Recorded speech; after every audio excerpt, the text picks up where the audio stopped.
Sometimes I'll listen to myself now and I'll think, oh gosh, I mean I did way too much there. Hello, Obophiles! Today we have an awesome interview with Frank Rosenwein, the principal oboist of the Cleveland Orchestra. For those who may not be super familiar with oboe lore, Rosenwein won the Cleveland Orchestra audition in 2005, and his main teachers were John Mack, the great John Mack, and of course Alain Dubas at the Juilliard School. My favorite album that he's playing on is the recent Brahms symphonies from the Cleveland Orchestra, where you can hear him play. I mean, it's all the great oboe rep, a lot of color palette and a lot of different kinds of blend. A sense of travel through the notes. Real fast, before we hear the interview, there are some new developments with Obophiles. First, I now have a Patreon, which you can subscribe to. I'll have the full version of the interview unedited up there. And your contribution, your support goes to supporting this really cool project that I'm about to embark on, which is to address this huge issue in learning to play the oboe. And that is that oboe playing can be prohibitively expensive. And I hate that. So some of the best young oboe players are not getting a chance to learn the instrument as a result. So let's work together. We're gonna set up some free reads, some free lessons virtually, and I'll have more information on how that's going to work on my website. So be sure to check oboefiles.com for some updates coming up soon. Okay, that's perfect. And if you are not subscribed already, which I don't know how that's possible, but you can hit that subscribe button with great valor. Okay, let's hear from the great Frank Rosenwein. Oh, hello, Obophiles. We're here today with Professor Rosenwein, who is principal oboist of the Cleveland Orchestra and also professor of oboe at CIM. That's right. Which stands for the Cleveland Institute of Music. Thanks for coming. My pleasure. So nice to be here with you. Professor Rosenwein just gave us a masterclass, and it was awesome. Learned a ton, but I thought it'd be cool right now to just ask you a couple questions, maybe about how oboe works for you in the orchestra. We could talk a little about Cleveland Orchestra, and also a little bit about teaching the oboe in general and how you could learn to play the oboe with Professor Rosenwein. Love it. What's something that you make sure you do every time you come to rehearsal? Well, rehearsal is a place of exploration, really. So exploration in terms of what am I going to do with my voice, but also exploration in terms of what can I listen for that I haven't listened for in the past, or want to pay attention to more now. And I think the rehearsal process, I always want to approach the rehearsal process as exploration. Yeah. So I don't know about you, but I often find myself pretty tense in rehearsal. And other than being very prepared, which I think helps with this, I think it's because I'm always kind of thinking that I'm being judged. But I like this idea of imagining rehearsal more of a sandbox and like kind of having fun with what new things I can listen for and use it as a place to take creative risks and get information on what is working musically, but also what might be the best solution for creating music that gives a certain perspective and makes the listener want to listen more. I'm definitely going to try this advice in my next rehearsal, which I think will probably be a wind ensemble rehearsal, doing a bunch of like 20th century music in Florida. But I'm curious what is going to be your next rehearsal. So give me a comment below. Let me know, what are you going to be rehearsing in the next week, in the next month, or even in the next year. I'm super curious what the Obophiles community is playing right now. So yeah, I'm excited to hear what that is for you. I know you do like a lot of amazing things on the oboe and it's very adventurous. How do you keep yourself focused and calm to be able to execute, even though you're very excited or very amped up? I mean, you have to have a certain amount of like internal fire, right? Internal energy, and a real palpable sense of like, excitement at what's happening. But yeah, it has to be controlled. It has to be able. You have to be able to channel it. So that is a thing. I mean, I think a lot of it has to do with experience, right? Like you get in the job and you start feeling more and more comfortable, and then you allow yourself to go this way and go that way, and then you're always assessing, right? Did that work? How was that? In what ways am I yeah, am I going too far? I mean, sometimes I'll listen to myself now and I'll think, oh gosh, I mean that was, I did way too much there. And then I'll listen to myself and another thing is, I thought I was doing something, but it doesn't sound like I was even expressing anything. So it's always, again, it's always this exploration. It's always this journey, and you're always trying to. In the masterclass just now, you were talking about like paradoxes in issues with the oboe. Maybe we'll take away the reed component of that. But just in your practice, daily practice, how do you incorporate these ideas? Or maybe you could explain this paradox first. Yeah. And how to incorporate it into your practice. Yeah, I love this idea of two sort of two aspects, two divergent aspects, which have to reconcile with each other. In some ways are opposed to each other. In some ways are interlocked with each other. So, yeah, I mean, I like to play with that all over the place, like the idea of when I'm playing soft things, for example, that it's real easy, especially on the oboe, to have a soft thing that squeezes.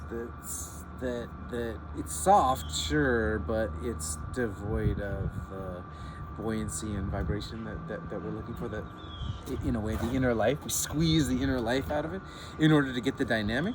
And so I like to play with the idea of this life force, for example, if you want to call it that, in the piano, so that I'm not going to allow a diminuendo or a dynamic, a low dynamic, to to squelch my life force, right? So I'm actively fighting against the diminuendo or the cover of that dynamic, and that in that way I can get a kind of a richness from the tone, a sense of travel through the notes, no matter what dynamic I'm at. Which, if I'm forte, now I have a certain other problem, right? Because on the oboe, a forte can tend to press. I'm gonna play forte, so we blow and it's sort of tighten, and the way I try to, I guess, fight against that is to find the dolce within the forte. So I'm always searching for can I be wider in the upper register, for example? Can I have more breadth to the tone? When I'm playing fortissimo, can that be an extension of the dolce, right? Tabito had this notion of the projection of the dolce, and that's my sort of lodestar there, right? How can I project beauty and balance even at the extremes? Yeah. Do you feel like you didn't know Tabitoli was alive, right? You're getting the secondhand from your teachers, I think, Jean Mac. Right. Yeah. Right. Exactly. You had other influential teachers, though. You mentioned Delancey earlier. Well, yeah. I mean, I never actually studied with Delancey, but yeah, it's been for sure a big influence on my concept. Ferrillo also, somebody who I've greatly looked up to. Never really, had some lessons with him, but basically just studied him as from afar. His playing, right? Like how does his playing affect me, and how can I learn from that? And certainly Elaine Duvas was a huge influence on me in terms of her refinement and filling in all the holes that I had when I came there after CIM, and the singing, the real emphasis on being a vocalist. That was hugely influential. So yeah, I mean, I think it's super important. We can't study with everybody, right? but we have to take the greatness that we hear and somehow try to channel it. Yeah. How do you feel that you incorporate your influences pedagogically into your own teaching?